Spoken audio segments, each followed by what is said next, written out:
Okay, if you have this Phonak Digimaster speaker in your room and you are using this microphone that has a black back, and then you also have a student with her own system and she comes in with this microphone, my recommendation is to continue using the classroom microphone with that black back. And what you can do is you or the student can take the microphone and hold it right next to each hearing aid one at a time and press connect, so that then those hearing aids are connected as well as the speaker.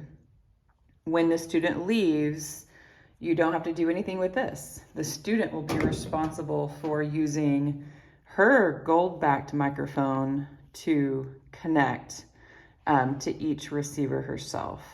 And that way we don't have any confusion about, which teacher's voice is coming through the speaker. Let me know if you have any questions.